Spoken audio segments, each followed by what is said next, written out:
Hello बच्चों, स्वागत है आप सभी का यूनिवर्सल ट्यूटोरियल फिजिक्स के ऑनलाइन सेशन में। और बच्चों आज हम सब पढ़ने वाले हैं चुंबकीय क्षेत्र का लेक्चर नंबर 8 और इसमें सीखने वाले बच्चों लघुत्तरीय प्रश्न और साथ ही साथ दीर्घोत्तरीय प्रश्न जो बोर्ड एग्जाम में बच्चों पूछे जाते हैं। तो बच्चों यहाँ पे देखें, जो आसान शब्दों में आपको बताया जाएगा जिससे आपको आसानी से याद हो जाएगा, जो चुंबकीय क्षेत्र से संबंधित है। सबसे पहला क्वेश्चन क्या बच्चों कि बाह्य चुंबकीय क्षेत्र और चुंबकन के बीच संबंध स्थापित करें। तो बच्चों सबसे पहले थोड़ी सी चर्चा कर दें चुंबकन के बारे में कि बताए थे कि किसी भी चुंबकीय पदार्थ को अगर चुंबकीय क्षेत्र में रखते हैं तो उसकी इकाई आयतन में जितना चुंबक का गुण यानी चुंबक का गुण आता है, चुंबकित होता है, उसको बोलते हैं चुंबकीय आघूर्ण उत्पन्न होता है इकाई आयतन में, उसे बच्चों कहते हैं चुंबकन। और चुंबकन क्षेत्र के बारे में बताएं तो बच्चों कि किसी चुंबकीय पदार्थ को अगर चुंबकीय क्षेत्र में रखा जाए तो वो चुंबकित हो जाता है, उसके अंदर चुंबक का गुण आता है, तो उसके क्षेत्र को कहते हैं चुंबकन क्षेत्र। और इसकी तीव्रता बताएं तो बच्चों जो बाह्य चुंबकीय क्षेत्र है और चुंबकशीलता के अनुपात के बराबर था, जिसका संकेत कैपिटल H लेते हैं, इसकी दिशा बच्चों चुंबकीय क्षेत्र की दिशा में होगा। तो यहाँ पे इसी से संबंधित क्वेश्चन है कि बाह्य चुंबकीय क्षेत्र। तो यहाँ पे बच्चों हमने क्या किया कि किसी भी चुंबकीय पदार्थ को अगर बाह्य चुंबकीय क्षेत्र वेक्टर B0 में रखा जाता है। देखिए यहाँ पे चुंबकीय पदार्थ को बाह्य चुंबकीय क्षेत्र वेक्टर B0 में रखते हैं तो चुंबकीय पदार्थ दो बार रिपीट होगी बच्चों, चुंबकीय पदार्थ चुंबकित हो जाता है। चुंबकीय पदार्थ बच्चों चुंबकित हो जाता है यानी चुंबक का गुण आ जाता है जिसका अपना चुंबकीय क्षेत्र Bm होता है। जब बच्चों पदार्थ था, चुंबकीय पदार्थ था, चुंबक नहीं था, लेकिन जब उसे चुंबकीय क्षेत्र में हम सब रख दिए तो उसके अंदर भी चुंबक का गुण आ गया। अब बच्चों चुंबक का अगर गुण उसमें आ गया तो वो भी चुंबकीय क्षेत्र उत्पन्न करेगा, तो उसका अपना चुंबकीय क्षेत्र बच्चों Bm वेक्टर मान लेते हैं उत्पन्न करता है।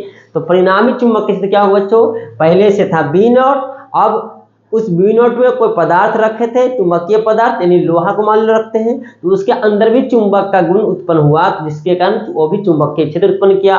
तो पहले से वेक्टर B0 था, अब और एक्स्ट्रा उत्पन्न हो गया वेक्टर Bm, दोनों को जोड़ देंगे तो बाह्य चुंबकीय क्षेत्र। ये यहाँ से फॉर्मूला सेम आ गया बच्चों कि चुंबकन और बाह्य चुंबकीय क्षेत्र और चुंबकन के बीच संबंध स्थापित हो गया बच्चों।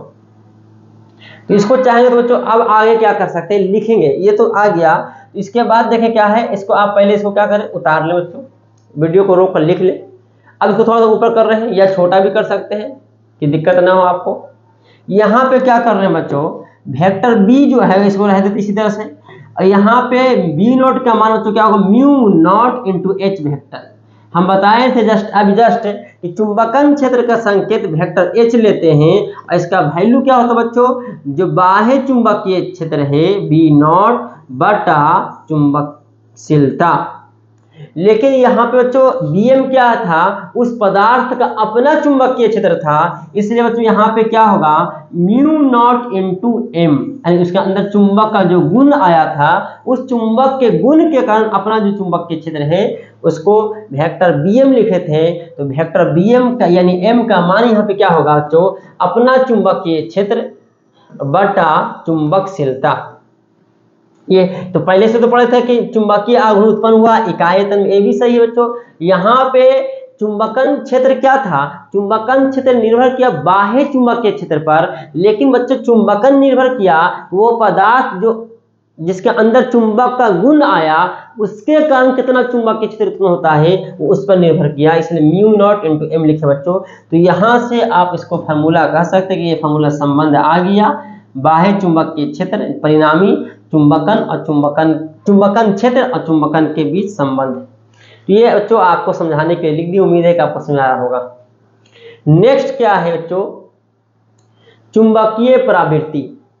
प्रवृत्ति का मतलब क्या होता है, जैसे कोई व्यक्ति को पढ़ने की प्रवृत्ति, तो 10 टाइप के बच्चे हैं, सबको एक समान समझाया जाए तो सबकी बच्चों प्रवृत्ति क्या होगा, कैपेसिटी क्या होगा, पढ़ने की प्रवृत्ति अलग अलग होगा। कोई ज्यादा पढ़ने की प्रवृत्ति होगा, कोई कम होगा। जिसकी प्रवृत्ति ज्यादा होगा बच्चों वो क्या करेगा, वो ज्यादा ग्रहण करेगा नॉलेज को। जिसकी पढ़ने की प्रवृत्ति कम होगा बच्चों वो कम नॉलेज ग्रहण करेगा। लेकिन यहाँ पे बच्चों किसी पदार्थ की पढ़ने की प्रवृत्ति की बात नहीं करेंगे हम सब, बात करेंगे चुंबकीय प्रवृत्ति, मतलब किसी भी पदार्थ को अगर चुंबकीय क्षेत्र में रखते हैं, यानी चुंबकीय पदार्थ को, किसको, चुंबकीय पदार्थ, जैसे लोहा, निकेल, कोबाल्ट, चुंबकीय पदार्थ को अगर चुंबकीय क्षेत्र में रखते हैं तो उस पदार्थ के अंदर कितना चुंबक का गुण ग्रहण करता है वो निर्भर करता है बच्चों चुंबकीय प्रवृत्ति पर। तो उम्मीद है कि आपको ये समझ आ रहा होगा बच्चों। अब चुंबकीय प्रवृत्ति को डिफाइन कैसे किए हैं, तो यहाँ पे लिखे किसी चुंबकीय पदार्थ को जब चुंबकीय क्षेत्र में रखते हैं, चुंबकीय पदार्थ को चुंबकीय क्षेत्र में रखने पर पदार्थ में उत्पन्न चुंबकन तथा चुंबकन क्षेत्र के अनुपात को ही चुंबकीय प्रवृत्ति कहते हैं। अब यहाँ पे यह मात्रकहीन और बीमाहीन होता है, इसे एक्सएम से सूचित किया जाता है। समझो बच्चों, ये चुंबकीय प्रवृत्ति का संकेत है एक्सएम बटा क्या लिखे एम बटा एच। एम क्या है, वह पदार्थ के अंदर कितना चुंबक का गुण ग्रहण हुआ उसको लिखा जाता है, और कहाँ ग्रहण किया, चुंबकन क्षेत्र में ग्रहण किया, तो वहां पे भाग दिए किससे, एच से। तो हम अगर एग्जाम्पल में समझा रहे बच्चे कि यहाँ पे अगर आपको हम समझा रहे तो हम उत्पन्न कर रहे हैं चुंबकन क्षेत्र और आप बने हैं पदार्थ, तो आपके अंदर जो नॉलेज ग्रहण हो रहा है, जो गुण आ रहा है चुंबकन है। तो यहाँ पे देखेंगे कि एच कितना, एच में कितना ग्रहण करते हैं आप एम, इसलिए निर्भर करता है एक्स एम क्या है, एम बटा एच कि चुंबकन क्षेत्र की इकाई चुंबकन क्षेत्र के कारण कितना चुंबक का गुण यानी चुंबकन उत्पन्न होता है उसे चुंबकीय प्रवृत्ति कहते हैं। अगर बच्चों सबके लिए H समान हो और किसी के अंदर चुंबक का गुण ज्यादा ग्रहण हो रहा है, यानी M का मान किसी का ज्यादा होगा तो चुंबकीय प्रवृत्ति ज्यादा होगा, किसी के अंदर चुंबक का गुण कम ग्रहण हो रहा है, M का मान कम गया, M का मान कम तो चुंबकीय प्रवृत्ति कम गया, चुंबकीय प्रवृत्ति कम। क्लियर बच्चों, आपको समझ आ रहा होगा। चुंबकन मतलब किस पर निर्भर किया, चुंबकीय आघूर्ण पर, इकाई आयतन में कितना चुंबकीय आघूर्ण उत्पन्न होता है उसे चुंबकन कहते हैं।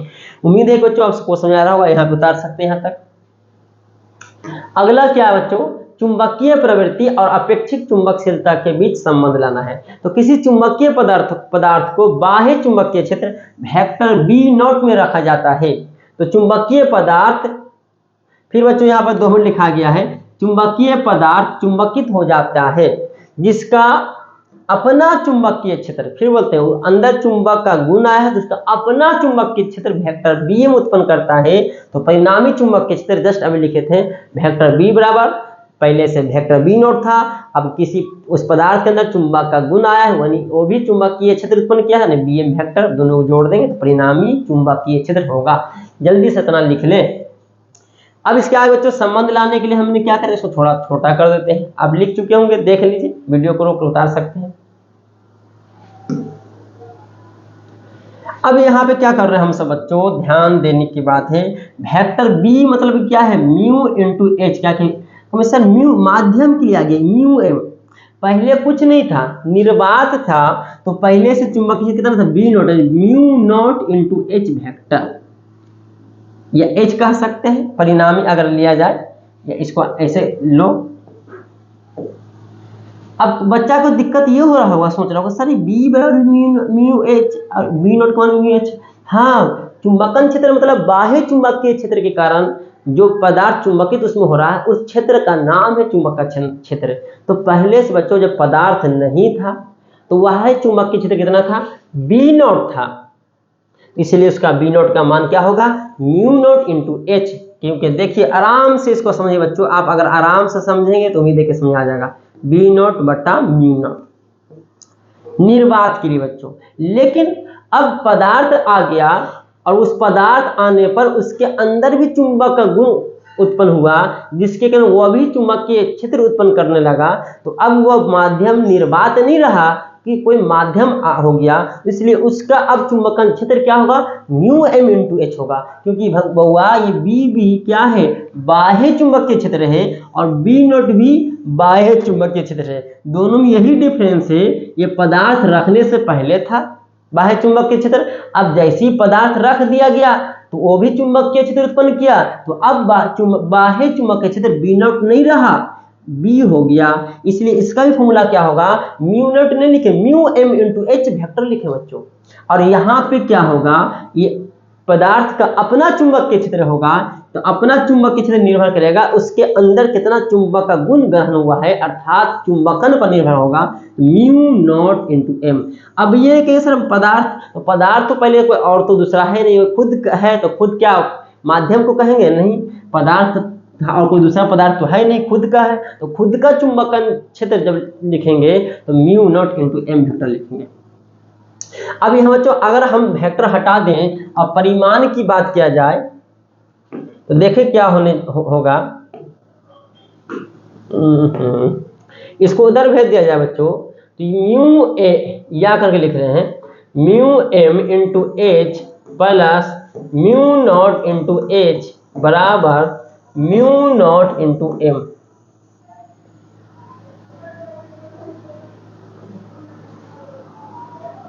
यहां से ऐसा करते हैं बच्चों, एच कॉमन कर लिया जाए, इसको ऐसा रहते, इसको रह देते हैं क्योंकि हमको लाना है म्यू एम, तो म्यू एम रह देते हैं बच्चों और एच रह देते हैं। यहां से म्यू नॉट कॉमन कर लिया जाए तो एच प्लस एम आएगा। क्लियर? म्यू नॉट की तरफ भेजेंगे बच्चों तो क्या होगा, म्यू एम बटा म्यू नॉट। अपेक्षिक चुंबकशीलता पढ़े होंगे, अपेक्षिक विद्युतशीलता पढ़े होंगे, किसी निर्वात या वायु के सापेक्ष किसी माध्यम की पराबद्धता को या विद्युतशीलता को अपेक्षिक विद्युतशीलता कहते हैं।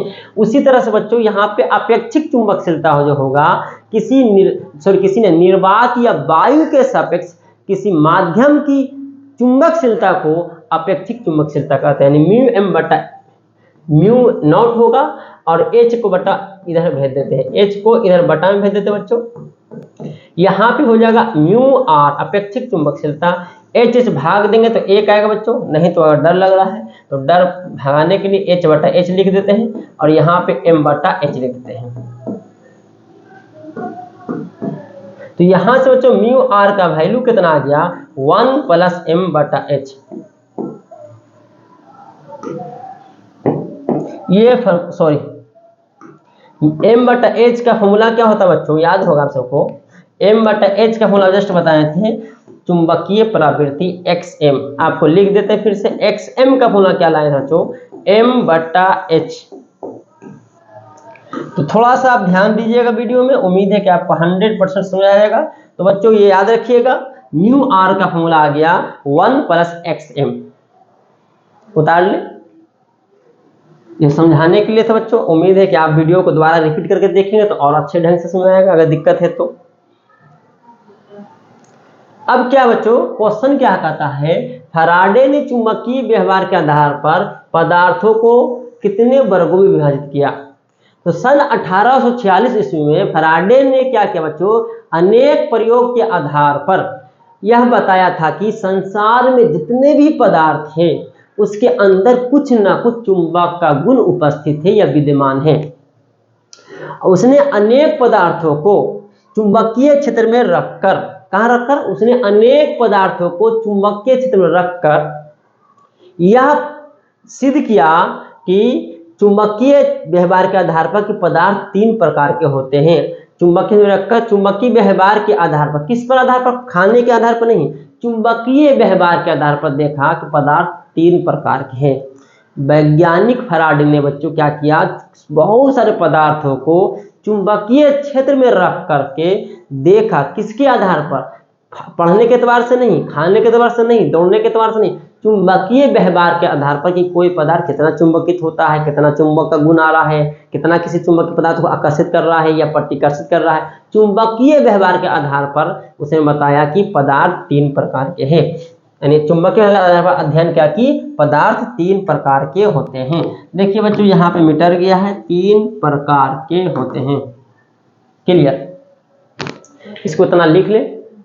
कौन कौन होता है बच्चों, तो आपको पता है, जो पूछता है बोर्ड में बार बार, अनुचुंबकीय पदार्थ, पैरामैग्नेटिक सब्सटेंस, लौह चुंबकीय पदार्थ जिसको बोलते हैं फेरोमैग्नेटिक। तो यहाँ पे बच्चों अनुचुंबकीय का अंग्रेजी सुधार दीजिएगा बच्चों, यहाँ पे पारा जो इसका होगा, इसका पारा इधर होगा और डाया ऊपर होगा।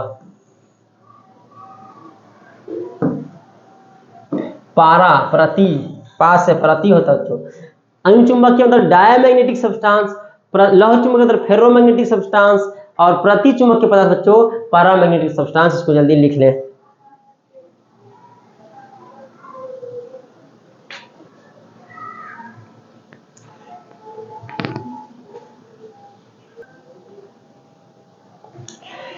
बच्चों आप सबने ये 3 प्रकार के पदार्थ पढ़ चुके हैं। चुंबकीय विभव के आधार पर के 3 प्रकार के पदार्थ होते हैं। अनुचुंबकीय पदार्थ, जिसका अंग्रेजी बताए थे डायमैग्नेटिक। पारा नहीं हो तो बच्चों क्या होता है, डायमैग्नेटिक। इसको डायमैग्नेटिक को हटा दिया जाइए, सही। एक सेकेंड रुके। तो यहाँ पे क्या होता है बच्चों, ये जो पारामैग्नेटिक है, यहाँ पारामैग्नेटिक नहीं होगा, यहाँ पे डायमैग्नेटिक, बल्कि अनुचुंबकीय का अंग्रेजी जो होगा बच्चों वो पारामैग्नेटिक सब्सटेंस होगा। लौह चुंबकीय का अंग्रेजी फेरोमैग्नेटिक सब्सटेंस होगा और प्रति चुंबकीय पदार्थ डायमैग्नेटिक सब्सटेंस होगा। तो ये 3 प्रकार के चुंबकीय पदार्थ पढ़ना है बच्चों, और तीनों जो है हर बार बहुत बार ये बोर्ड में ऑलरेडी पूछ चुका है। तीनों अगर तीनों मिलाकर पूछता बच्चों तो 5 नंबर का क्वेश्चन पूछे जाते हैं बोर्ड में। अगर कोई एक क्वेश्चन पूछते हैं तो 2 नंबर का क्वेश्चन पूछे जाते हैं बच्चों। अब इसका अब अगला क्वेश्चन क्या है कि अनुचुंबकीय पदार्थ क्या है, इसके गुणों को लिखें। तो बच्चों यहाँ पे क्या करेंगे, कोई भी चुंबकीय पदार्थ यानी अनुचुंबकीय पदार्थ को जब चुंबकीय क्षेत्र में रखते हैं तो क्षेत्र की ही दिशा में चुंबकित हो जाते हैं। चुंबक का गुण आ जाता है किसकी दिशा में, जिधर चुंबकीय क्षेत्र उत्पन्न था पहले से, अगर उसी चुंबकीय क्षेत्र में इस पदार्थ को रखे हैं तो क्षेत्र की ही दिशा में चुंबकित हो जाते हैं और शक्तिशाली चुंबक के पास अगर ले जाते हैं तो उसको क्या करें, अपनी ओर क्या करेंगे बच्चों, आकर्षित करेगा। यानी वो अपनी ओर उसको क्या करता है, आकर्षित करता है। अनुचुंबकीय पदार्थ कहलाता है। जैसे एल्यूमिनियम, मैग्नीज, एल्यूमिनियम हो गया, मैग्नीज, ऑक्सीजन, प्लेटिनम, लोहे एवं ऑक्सीजन का लवण। एल्यूमिनियम हो गया बच्चों, मैग्नीज, ऑक्सीजन कह सकते हैं, प्लेटिनम, लोहे एवं ऑक्सीजन का लवण। देखिए यहाँ पे वैसा पदार्थ जिसे चुंबकीय क्षेत्र में रखे जाने पर क्षेत्र की दिशा में साधारण रूप से चुंबकित होते हैं, साधारण रूप से, और शक्तिशाली चुंबक के पास ले जाने पर उसकी ओर आकर्षित होता है। अनुचुंबकीय, अनुचुंबकीय में तो सुधार लीजिएगा, जहां जहां अणु होगा इस तरह से टवर्गिन से मत लिखेगा। अनुचुंबकीय पदार्थ कहलाता है, एग्जाम्पल में है। अब बच्चों क्या इसके गुणों को लिखें तो इसके निम्नलिखित गुण हैं। इसके बच्चों क्या है, निम्नलिखित गुण है, लिख सकते हैं इसके निम्नलिखित गुण हैं।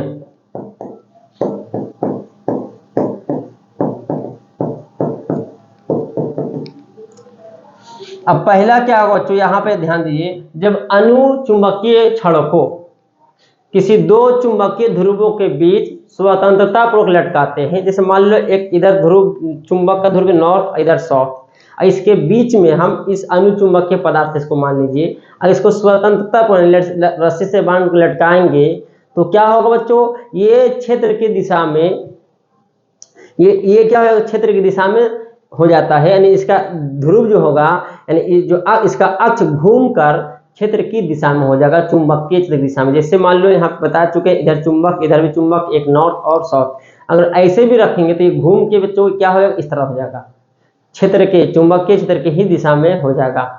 अगर इसको फिर घुमाएंगे तो फिर से इधर आ जाएगा। लेकिन इस चुंबकीय क्षेत्र में रखने के कारण इसके अंदर भी चुंबक का गुण आएगा, तो इसके अंदर जो ध्रुव उत्पन्न होगा वो बाह्य ध्रुव का ठीक विपरीत होगा। देखो यहाँ पे लिखा हुआ है अनुचुंबकीय क्षण, सही कर लीजिए बच्चों, यहाँ पे अणु को, अनुचुंबकीय क्षण को 2 चुंबकीय ध्रुवों के बीच स्वतंत्रता को लटकाने पर क्षण के अक्ष घूमकर क्षेत्र के समांतर हो जाती है और सिरों पर उत्पन्न ध्रुव बाह्य ध्रुव के विपरीत होता है। ये चुंबक नहीं है बच्चों, चुंबक ये है, एक नॉर्थ यहाँ पे दिख रही है चुंबक है, और दूसरा चुंबक का ये भाग है, दूसरा चुंबक का ये साउथ पोल है।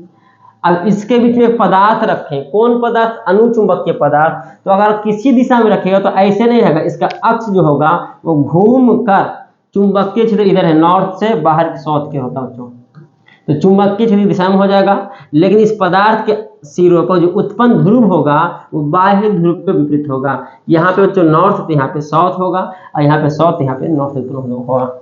ये यहाँ पे उत्पन्न हुआ है इस पदार्थ के अंदर, ना कि यह पदार्थ चुंबक है। ये बच्चों क्या है, अनुचुंबकीय पदार्थ है। क्या है, अनुचुंबकीय पदार्थ है।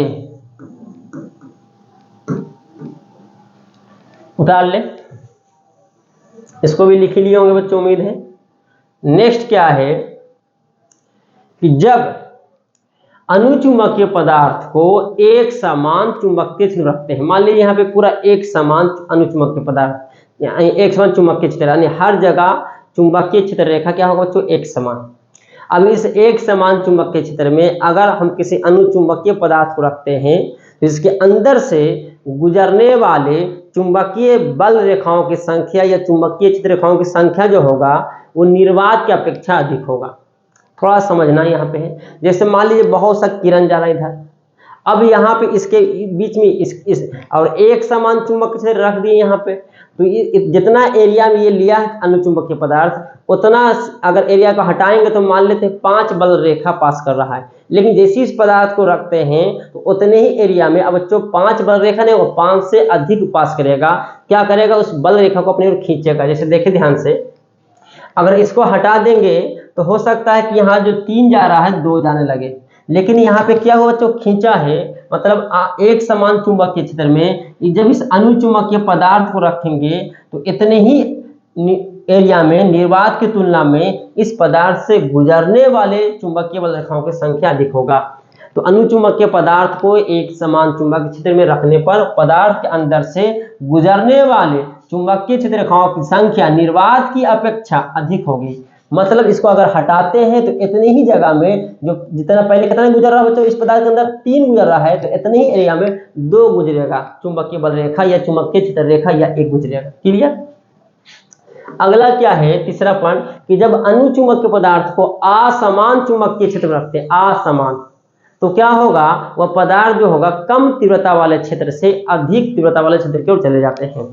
जैसे मान लेते समझाने के लिए कि एक यूट्यूब टाइप का एक पाइप लिए, नली लिए बच्चों, इसमें अगर मान लो द्रव अनुचुंबकीय पदार्थ का द्रव भर देंगे या लिक्विड डाल देंगे तो इसका लेवल क्या होगा बच्चों, बराबर होगा। जितना लेवल इधर होगा उतना लेवल इधर होगा। पानी भी डालेंगे तो क्या होगा बच्चों, लेवल दोनों क्या होगा, बराबर।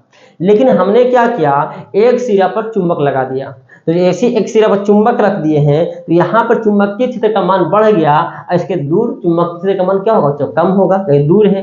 अब जैसे यहाँ पे कम होगा तो पता चला कि इधर जिधर चुंबकीय क्षेत्र का मान ज्यादा है उधर क्या हुआ, द्रव उठ गया, और कम देखो तो यहाँ पे ऐसा लग रहा है कि अनुचुंबकीय जो द्रव है वो कम तीव्रता वाले क्षेत्र से अधिक तीव्रता वाले क्षेत्र की ओर चले गया है। ये पिक्चर नहीं उतारना, ये समझाने के लिए कि ऐसा डायग्राम होता। लेकिन अगर चुंबक रख दिया जाए, चुंबकीय क्षेत्र उत्पन्न हुआ है, जहां पर चुंबकीय क्षेत्र का मान ज्यादा होगा उधर की ओर अनुचुंबकीय पदार्थ आकर्षित हो जाएगा और कम तीव्रता वाले क्षेत्र से दूर चल जाएगा। जैसे देखें यहाँ से हट के इधर आ गया, इसको उतारने की जरूरत नहीं है, समझाने के लिए था बच्चों। अब लिख लें इसको।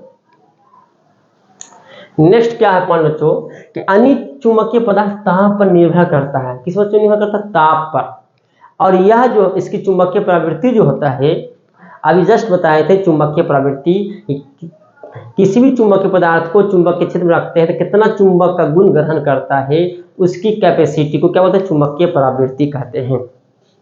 सभी चुंबकीय पदार्थ की चुंबकीय प्रवृत्ति अलग अलग होता है, तो कहता है इसकी चुंबकीय प्रवृत्ति जो होगा वो परम ताप के व्युत्क्रमानुपाती होगा। जैसे देखें तो यहाँ पे परम ताप T लिए हैं, तो इसका मतलब पता चला कि ताप बढ़ाएंगे तो पदार्थ का चुंबकीय जो प्रवृत्ति होगा कम जाएगा। इसका मतलब जितना ज्यादा टेम्परेचर बढ़ेगा वो चुंबक का गुण उससे धीरे धीरे क्या होगा, कमते जाएगा।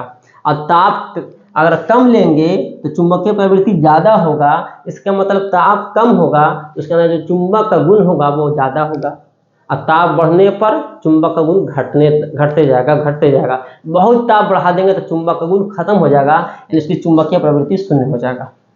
यह T परम ताप है। तो इस नियम को जो रखते हैं क्यूरी का नियम कहते हैं। जो बच्चे 2 नंबर में पूछता है कि क्यूरी का नियम क्या है, तो आप बोलिएगा कि जब अनुचुंबकीय पदार्थ ताप पर निर्भर करता है और इसकी चुंबकीय प्रवृत्ति परम ताप के व्युत्क्रमानुपाती होता है, जहाँ T क्या है, परम ताप है, इसको बोलते हैं कम ताप। लिखा हुआ तो परम ताप मतलब बहुत कम ताप, तो इस नियम को क्यूरी का नियम कहते हैं।